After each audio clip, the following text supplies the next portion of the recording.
মুক্ত চিন্তার পথে ভিন্ন মননের খোঁজ, কমিউনিটি রেডিও যাদবপুর।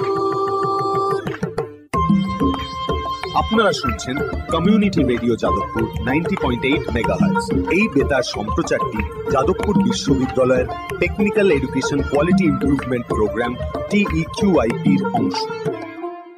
শুরু হচ্ছে আমাদের বিশেষ অনুষ্ঠান ম্যাটিক্স কৃষি পাঠশালা। এই অনুষ্ঠানে আমরা ভূমি সুরক্ষা এবং চাষবাসের নানান দিক নিয়ে আলোচনা করব। সঙ্গে থাকবেন কৃষক এবং কৃষি বিশেষজ্ঞরা।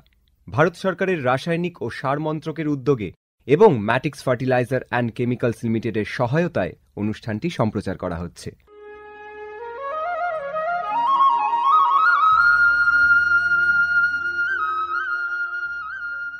ম্যাটিক্স কৃষি পাঠশালায় আজকে আমাদের আলোচনার বিষয় মাটির স্বাস্থ্য রক্ষা ও ফসলের উৎপাদন বৃদ্ধির জন্য সমন্বিত পুষ্টি ব্যবস্থাপনা। আর এই বিষয়ে আলোচনা করবেন ডক্টর মণিদীপ্ত সাহা। তবে শুরুতেই কৃষি সংক্রান্ত বিশেষ ঘোষণা।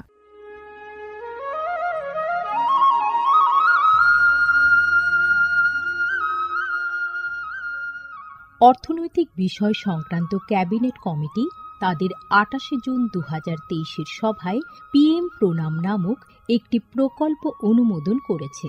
এই প্রকল্পের উদ্দেশ্য হল ধরিত্রী ও মৃত্তিকার পুনরুদ্ধার, পুষ্টি, উন্নতি সাধন এবং তা নিয়ে সচেতনতা বৃদ্ধি। গ্রামীণ স্তর থেকে শুরু করে আমাদের সকলের প্রচেষ্টা মাতৃভূমির যত্ন ও স্বাস্থ্য রক্ষার জন্য এই অনন্য পদক্ষেপকে ফলপ্রসূ করে তুলতে পারে। এই প্রকল্পের মূল লক্ষ্য হল কৃষিতে রাসায়নিক সার এবং কীটনাশকের অত্যধিক ব্যবহার দূর করা। বাড়তি ফলনের জন্য সার ও কীটনাশকের অতিরিক্ত ব্যবহার মাটিকে অসুস্থ করে তুলছে, কমিয়ে দিচ্ছে তার উৎপাদন ক্ষমতা। মাটির পুষ্টি আর সুরক্ষার জন্য প্রাকৃতিক অথবা জৈব সারের ভূমি পরীক্ষা ভিত্তিক সুষম ব্যবহার করা প্রয়োজন। পাশাপাশি দরকার জৈব ও প্রাকৃতিক চাষ পদ্ধতি এবং সম্পদ সংরক্ষণ প্রযুক্তি, যেমন সমন্বিত কৃষি ব্যবস্থা, ক্ষুদ্র সেচ, মালচিং, মাটির ক্ষতিকারক খনন না করা, ঘুরে ফিরে বিভিন্ন ফসলের চাষ ইত্যাদি। চাষবাসের এই টেকসই পদ্ধতিগুলো মাটির উর্বরতা বাড়াবে, পরিবেশ দূষণ কমাবে এবং দীর্ঘমেয়াদী উৎপাদনশীলতাকে শক্তিশালী করবে। সারের সুষম ব্যবহার শুধু মাটিই নয়, সার্বিকভাবে পরিবেশের স্বাস্থ্য রক্ষা করে। সুষম সার ব্যবহারের অর্থ হল উদ্ভিদকে তার প্রয়োজনীয় পুষ্টি উপাদানগুলি সঠিক পরিমাণে এবং অনুপাতে, সঠিক সময়ে এবং উপযুক্ত পদ্ধতিতে দেওয়া। সংশ্লিষ্ট রাজ্য বিশ্ববিদ্যালয়গুলি ইতিমধ্যেই তাদের এলাকায় উৎপাদিত ফসলের প্রয়োজন অনুসারে এর ডোজগুলি নির্ধারণ করেছে। সঠিক মাত্রায় সার ব্যবহার করলে ফলন যেমন বাড়বে, তেমনি বাড়বে ফসলের গুণমান। ভালোভাবে পোষিত মাটিতে ফলানো ফল, শাকসবজি ও শস্য প্রয়োজনীয় পুষ্টিতে ভরপুর আর সুস্বাদু হয়। ফলনের বৃদ্ধি আর উন্নত গুণমান আমাদের কৃষকদের জন্য নিয়ে আসবে বেশি মুনাফাও। শুধু বেশি ফসল নয়, উন্নততর ফসল আমাদের লক্ষ্য। এই কৌশলে লাভবান হবে প্রত্যেকে, আমাদের কৃষকরা, আমাদের পরিবেশ এবং সর্বোপরি আমরা সকলে। বিচার বিবেচনার সঙ্গে পরিপোষক ব্যবহার করলে কেবল ফলনই বাড়ে না, প্রজন্মের পর প্রজন্ম জমি থাকে উর্বর। সুতরাং আসুন, একটি উজ্জ্বল এবং স্থায়ী কৃষি ভবিষ্যতের জন্য আমরা সুষম সার ব্যবহারের প্রচার ও অনুশীলন চালিয়ে যাই।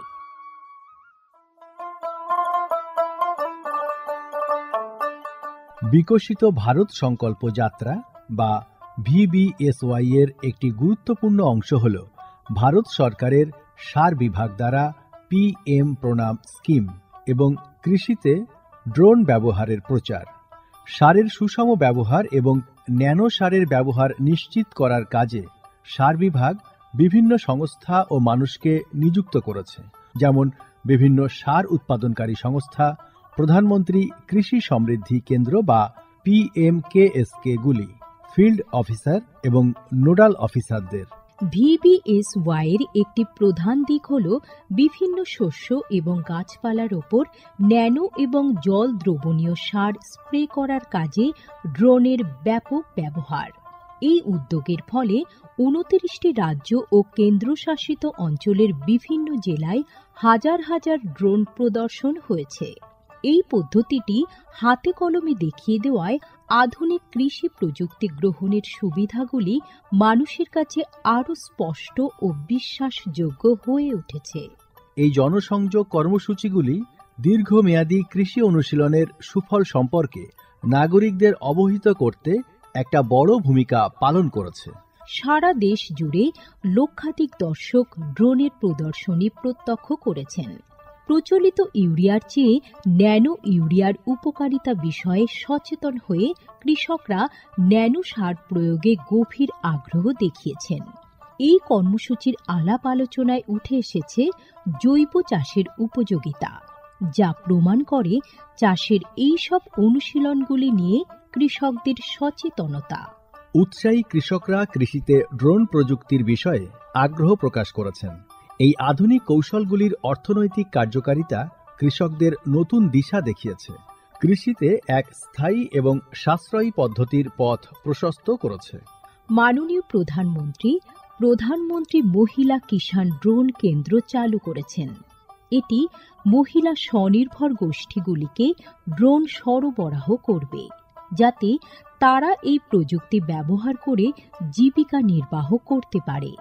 VBSY প্রোগ্রামের রূপায়ণে PMKSKগুলি সক্রিয় ভূমিকা পালন করছে। একে অপরের সঙ্গে এই সহযোগিতাই আমাদের পাথেয়। বিকশিত ভারত সংকল্প যাত্রা শুধু একটি যাত্রা নয়, এটি ভারতীয় কৃষির দীর্ঘমেয়াদী এবং প্রযুক্তিগতভাবে উন্নত ভবিষ্যতের দিকে একটি গুরুত্বপূর্ণ পদক্ষেপ। যাত্রাপথে এটি জাতির কৃষিকে সম্পূর্ণ পুনর্নির্মাণ করা, উদ্ভাবনকে উৎসাহিত করা এবং সবার জন্য একটি সবুজ, আরও সমৃদ্ধ ভবিষ্যৎ নিশ্চিত করায় অঙ্গীকারবদ্ধ। ড্রোন প্রযুক্তি, ন্যানো সার এবং দীর্ঘমেয়াদী কৃষি অনুশীলনের প্রচারের মাধ্যমে এটি কেবল সচেতনতায় তৈরি করছে না, আরও সমৃদ্ধ এবং পরিবেশ বান্ধব ভবিষ্যতের জন্য নব প্রযুক্তিকে গ্রহণ করতে কৃষকদের অনুপ্রাণিত করছে। এই কৃষি বিপ্লবের গতি প্রকৃতি প্রত্যক্ষ করলে এটা স্পষ্ট হয় যে VBSY একটি বিকশিত, উন্নত এবং দীর্ঘজীবী ভারতের বীজ বপন করছে।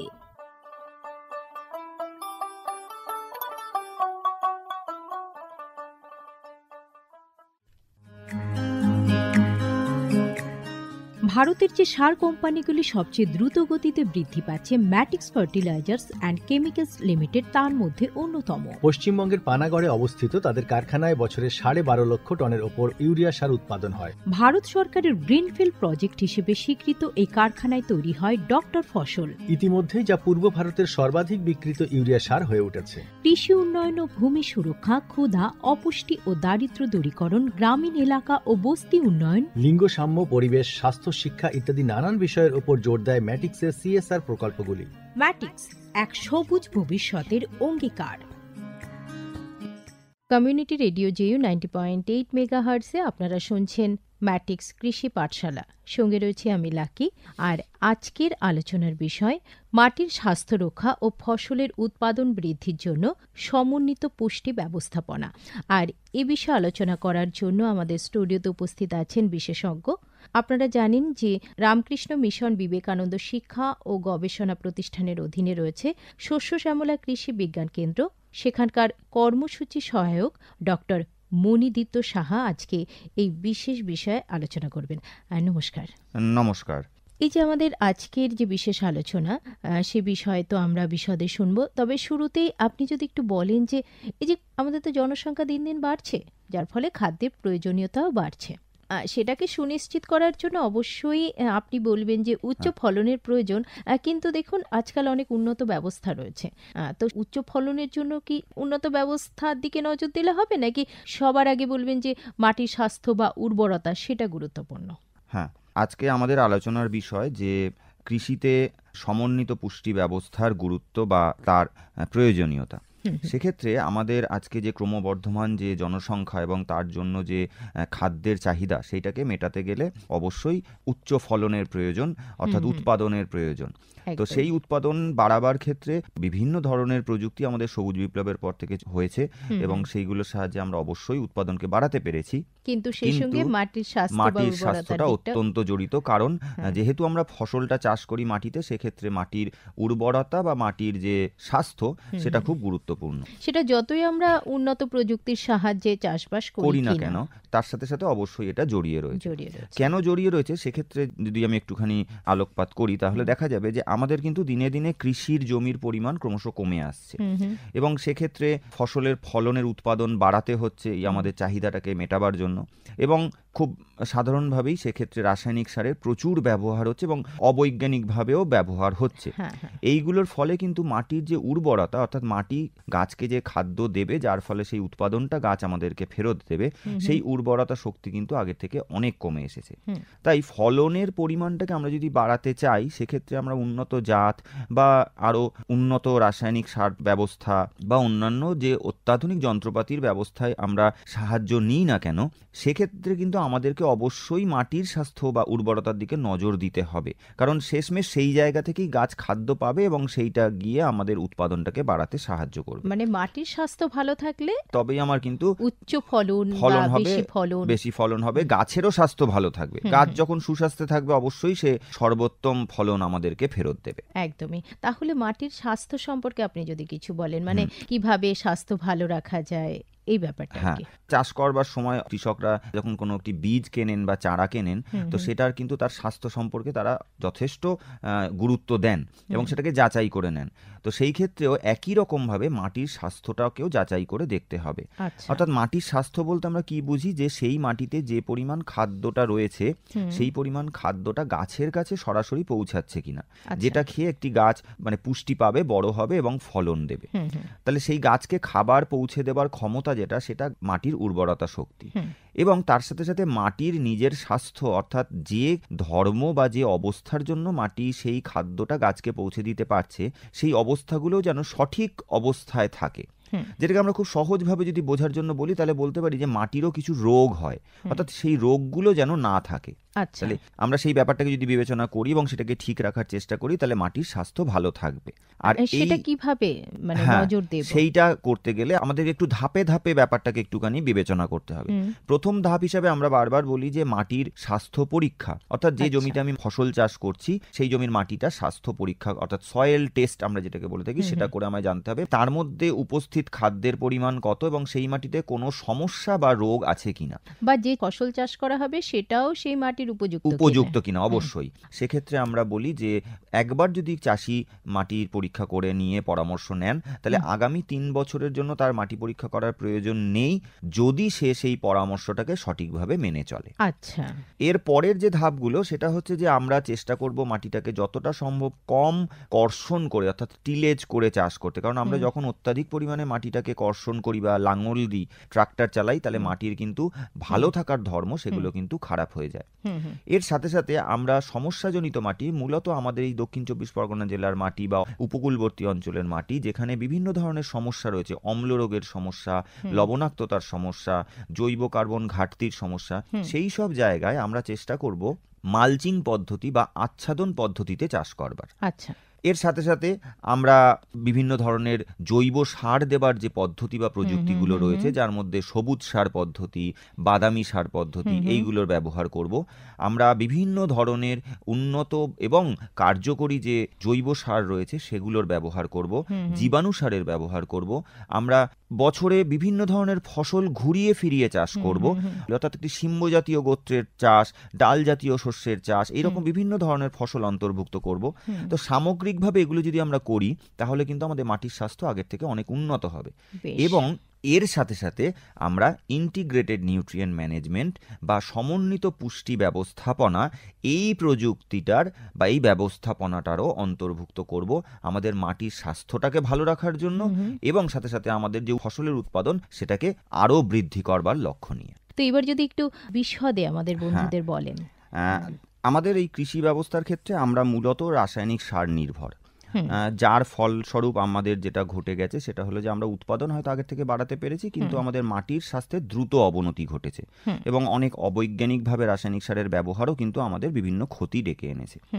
এই ক্ষতিটাকে সামাল দেওয়ার জন্য আমরা জৈব পদ্ধতির চাষ বা জৈব চাষের দিকেও আমরা নজর দিয়েছি। কিন্তু আমাদের এই জৈব চাষের ক্ষেত্রে যে অসুবিধা সেটা হলো যে জৈব চাষের ক্ষেত্রে প্রচুর পরিমাণ জৈব সারের প্রয়োজন এবং সেগুলো বিশেষভাবে করবার প্রয়োজন হয়।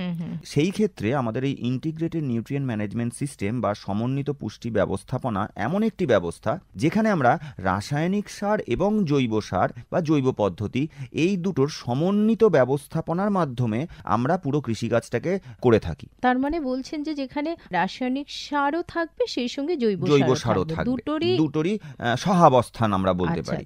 তো সেক্ষেত্রে বিভিন্ন ধরনের পশুদের বর্জ্য পদার্থ থেকে তৈরি বা আবর্জনা থেকে তৈরি যে বিভিন্ন ধরনের সার বা কম্পোস্ট বা জৈব সার রয়েছে সেগুলো, সবুজ সার, অর্থাৎ জৈব চাষের জন্য যে যে পদ্ধতিগুলো রয়েছে সেইগুলোর সাথে আমাদের রাসায়নিক সারের একটা সহাবস্থান করে আমরা এই পদ্ধতিটার তৈরি করা হয়েছে বা এই পদ্ধতিটাকে আমরা গ্রহণ করি। তো এই ক্ষেত্রে আমরা বিভিন্ন যে ফসলের আবর্জনা রয়েছে সেগুলোকে পুনর্ব্যবহার করব এবং ফসলের যে অবশিষ্টাংশ রয়েছে সেইগুলোকে আমরা ব্যবহার করব। আমাদের যে প্রাকৃতিক পদ্ধতি যেগুলো রয়েছে যেমন সবুজ সার বা বাদামি সার সেগুলোকে অন্তর্ভুক্ত করব, জীবাণু সার সেটাকে অন্তর্ভুক্ত করব এবং সাথে সাথে অবশ্যই রাসায়নিক সার ব্যবহার করব। কিন্তু আমাদের লক্ষ্যটাই হবে যে এই সমন্বিত পুষ্টি ব্যবস্থাটা যে আমরা রাসায়নিক সারের পরিমাণটাকে ধীরে ধীরে কমিয়ে আনব এবং জৈব পদ্ধতিটাকে আমরা ধীরে ধীরে আগের তুলনায় বাড়িয়ে নেওয়ার চেষ্টা করব।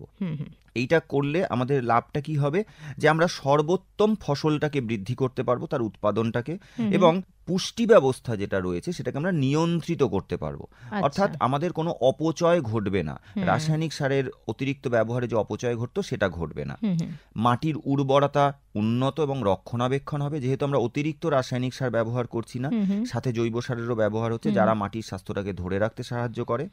এবং এই যে জৈব সার, অজৈব সার বা বিভিন্ন ধরনের যে জীবাণু সমন্বিত যে উপাদান রয়েছে সেইগুলোর ব্যবহারের ফলে সুষম সার প্রয়োগ হবে এবং এই যে কৃষি যে বাস্তুতন্ত্রটা রয়েছে সেইটার সামগ্রিকভাবে কিন্তু তার যে অবস্থাটা সেটা আগের থেকে অনেক উন্নত হবে। এর ফলে কি হবে, আমাদের উৎপাদন আগের থেকে অনেক বৃদ্ধি পাবে এবং কৃষি খরচ যেটা সেটা কমে আসবে, ফলে আমাদের চাষিদের কিন্তু আগের থেকে অনেক বেশি লাভ হবে।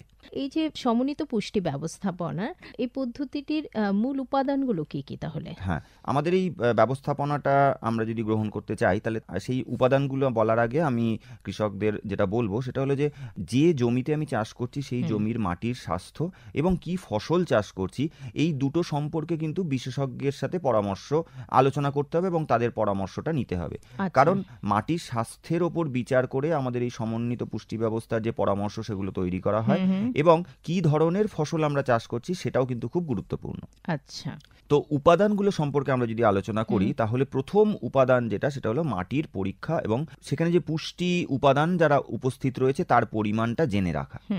তাহলে এই ইন্টিগ্রেটেড নিউট্রিয়েন্ট ম্যানেজমেন্টের প্রথম ধাপ যে জমিতে আমি চাষ করছি সেই জমির মাটির পরীক্ষা করা। তাহলে আমরা জানতে পারবো যে সেই মাটিতে অম্লত্ব খারত্ব আছে কিনা, লবণাক্ততা আছে কিনা, জৈব পদার্থের অবস্থিতি কতটা রয়েছে এবং অন্যান্য যে খাদ্য গুণ বা খাদ্য উপাদান তারা কতটা পরিমাণে আছে। এটা জানতে পারলে বিশেষজ্ঞ বলতে পারবেন যে আগামী দিনে আমি যখন ফসলটা চাষ করতে যাচ্ছি তাহলে কতটা পরিমাণ রাসায়নিক সার প্রয়োজন, অর্থাৎ সেখানে কোনো অপচয় তাহলে আর ঘটবে না এবং যতটা প্রয়োজন তার মধ্যে কতটা রাসায়নিক সার আমরা দেব এবং কতটা জৈব সারের মাধ্যমে বা জৈব পদ্ধতির মাধ্যমে আমরা সেটার প্রোভাইড করব বা সেইটাকে আমরা তার কাছে পৌঁছে দেব। দ্বিতীয়, জৈব সার এবং ফসলের অবশিষ্টাংশের ব্যবহার। আমাদের এই কৃষির যে পরিবেশ এখান থেকে কোনো কিছুই আমাদের আবর্জনা বা ফেলে দেওয়ার জিনিস নয়, অর্থাৎ যে কোনো ধরনের খামারজাত পদার্থ, প্রাণীজাত বর্জ্য পদার্থ বা ফসলের আবর্জনা যা রয়েছে সেইগুলোকে আমরা সঠিকভাবে জৈব সারে রূপান্তরিত করব বৈজ্ঞানিক পদ্ধতির মাধ্যমে এবং সাথে সাথে আমরা জমিতে সবুজ সার বা ধনচে গাছের চাষ করে জমিতে জৈব সারের যোগান দেব। বাদামি সার বা একই পদ্ধতিতে ধনচে গাছের চাষ করে আমরা জমিতে জৈব সারের যোগ দেব। আমরা অ্যাজোলা চাষ করে জমিতে জৈব সারের যোগ দেব।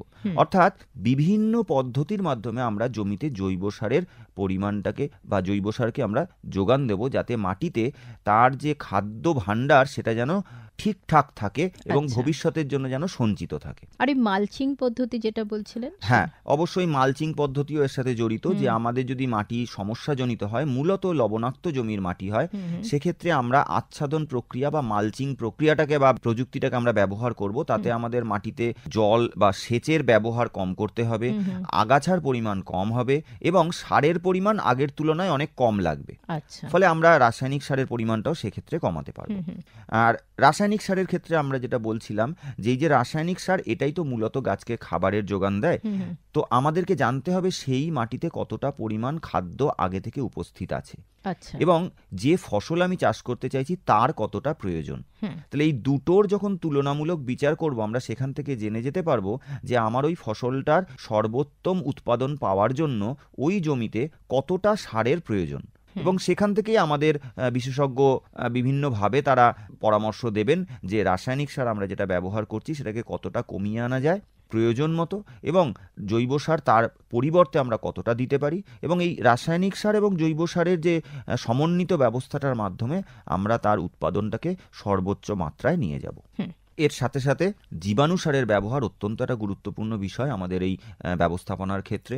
কারণ সমস্যাজনিত মাটি, যেখানে আমাদের খাদ্যের ঘাটতি রয়েছে বা মাটির অন্যান্য রোগ রয়েছে, সেখানে আমরা রাসায়নিক সার ব্যবহার করলেও সবসময় খাদ্যের ঘাটতি মেটানো সম্ভব নয়। সেক্ষেত্রে আমরা জীবাণু সারের ব্যবহার, অর্থাৎ যে জীবাণুগুলো গাছের খাদ্য যোগানের ক্ষেত্রে সহায়তা করে, সেই ধরনের জীবাণু সার আমরা, যেমন নাইট্রোজেনের জীবাণু সার, ফসফরাসের জীবাণু সার, পটাশিয়ামের জীবাণু সার, এই ধরনের জীবাণু সারগুলো আমরা এই সমন্বিত পুষ্টি ব্যবস্থার মধ্যে অন্তর্ভুক্ত করব, ব্যবহার করব।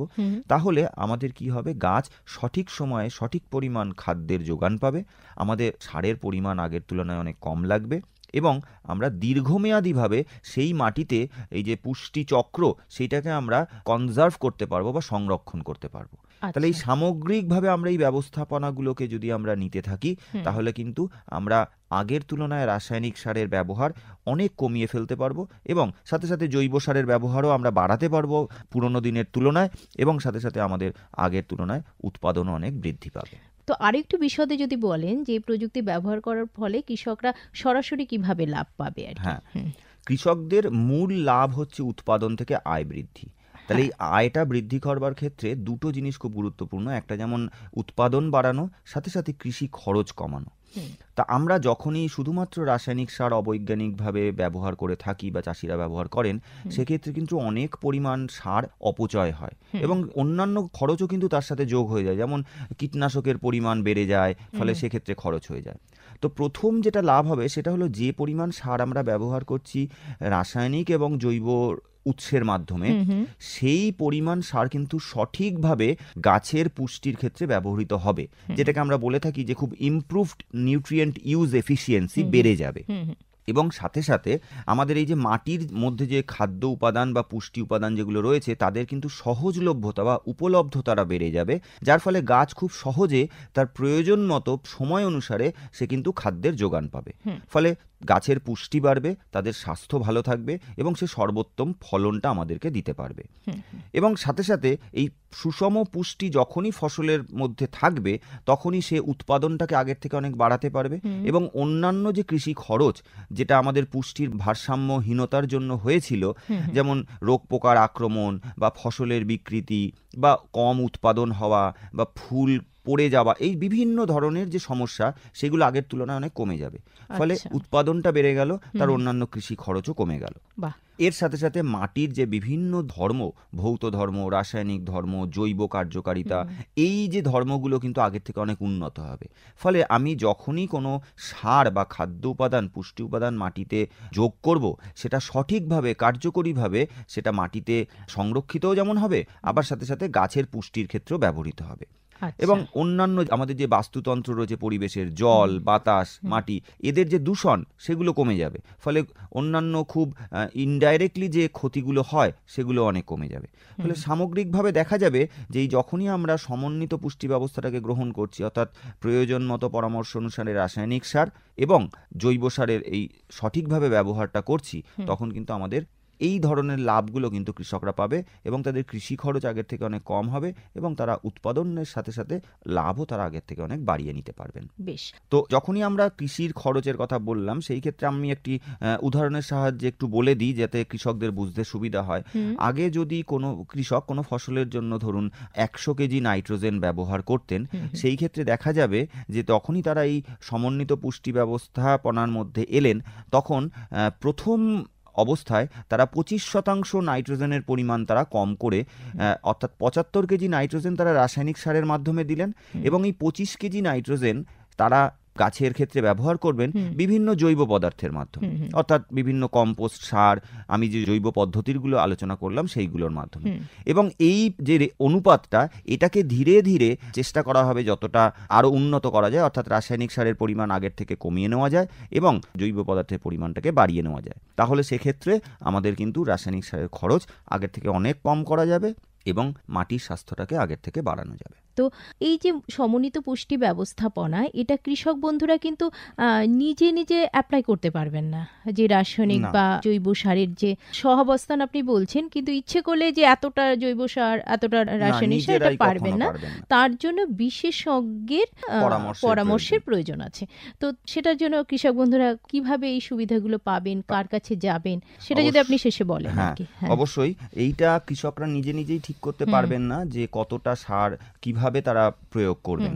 সেক্ষেত্রে প্রথম যেটা তাদের করণীয় সেটা হলো যে জমিতে তারা চাষ করছেন সেই জমির মাটির স্বাস্থ্যটাকে তাদেরকে জানতে হবে মাটি পরীক্ষার মাধ্যমে, এবং সেই মাটির স্বাস্থ্য পরীক্ষার যে ফলাফল, অর্থাৎ যেটা আমরা সয়েল হেলথ কার্ডের মাধ্যমে যে রিপোর্টটা পাই, সেই স্বাস্থ্য পরীক্ষার ফলাফলটা নিয়ে কৃষি বিশেষজ্ঞের কাছে যেতে হবে এবং সেখানে গেলে কৃষি বিশেষজ্ঞের সাথে সেই পরামর্শ দেবেন যে ফসলটি চাষ করবার ক্ষেত্রে কতটা রাসায়নিক সারের প্রয়োজন সেই মাটির স্বাস্থ্য অনুযায়ী এবং সেই ফসল অনুযায়ী, এবং তারপরে সেইখান থেকে তারা পরামর্শ দেবেন যে কতটা পরিমাণ রাসায়নিক সারকে আমরা কম করতে পারি এবং যতটা কম করা হবে ততটা পরিমাণ আমরা জৈব পদ্ধতির মাধ্যমে আমরা সেইটা যোগান দিতে পারি। তখন কৃষি বিশেষজ্ঞ সেইখান থেকে বলে দেবেন যে এতটা পরিমাণ রাসায়নিক সার ওই ফসলটির জন্য ব্যবহার করার প্রয়োজন এবং সাথে সাথে জৈব পদ্ধতির মাধ্যমে অন্যান্য যে যে জৈব সার বা জৈব উপাদানগুলো রয়েছে সেইগুলোর ব্যবহার কখন কিভাবে করা হবে সেই পরামর্শগুলো তখন তারা দেবেন। অর্থাৎ কৃষককে কৃষি বিশেষজ্ঞের কাছে যেতে হবে এবং গিয়ে সেখানে তাদের সাথে আলোচনা করে তাদের থেকে পরামর্শ নিতে হবে যে আমরা কিভাবে সমন্বিতভাবে এবং নিয়ন্ত্রিতভাবে আমরা এই রাসায়নিক সারের ব্যবহার, জৈব সারের ব্যবহার করতে পারি। মানে এমন নয় যে হ্যাঁ আমার অনেক দিনের অভিজ্ঞতা রয়েছে আমি সেটাকে অ্যাপ্লাই করলাম, সেটা নয়, কখনোই নয়। সেক্ষেত্রে বিশেষজ্ঞের পরামর্শ নেওয়াই বাঞ্ছনীয়। এবং সাধারণত রাসায়নিক সার এবং জৈব সার কিন্তু একত্রিতভাবে বা একসাথে ব্যবহার করা যায় না।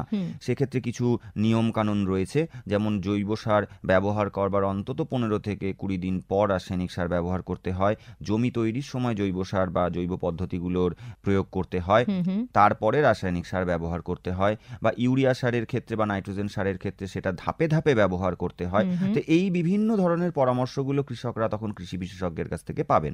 সেই ক্ষেত্রে আমি কৃষকদের অনুরোধ করব তারা তাদের জেলার সংশ্লিষ্ট যে কৃষি বিজ্ঞান কেন্দ্র রয়েছে বা কৃষি দপ্তর রয়েছে সেইখানে তারা গিয়ে সেই কৃষি আধিকারিক বা বিশেষজ্ঞের সাথে তারা যোগাযোগ করুন এবং তাদের কাছ থেকে পরামর্শ নিন যে আমরা কিভাবে সমন্বিত পুষ্টি ব্যবস্থার মাধ্যমে আগের থেকে মাটির স্বাস্থ্যকে রক্ষা করার মাধ্যমে আমরা উৎপাদনকে বাড়াতে পারি এবং অধিক লাভ আমরা আগের থেকে করতে পারি। একদমই। আমাদের আজকের আলোচনার বিষয় ছিল মাটির স্বাস্থ্য রক্ষা ও ফসলের উৎপাদন বৃদ্ধির জন্য সমন্বিত পুষ্টি ব্যবস্থাপনা। আর এই বিশেষ বিষয় নিয়েই আজকে বিশদে আলোচনা করলেন সোনারপুরের শস্য শ্যামলা কৃষি বিজ্ঞান কেন্দ্রের কর্মসূচি সহায়ক ডক্টর মণিদীপ্ত সাহা। ধন্যবাদ মণিদীপ্ত বাবু। ধন্যবাদ।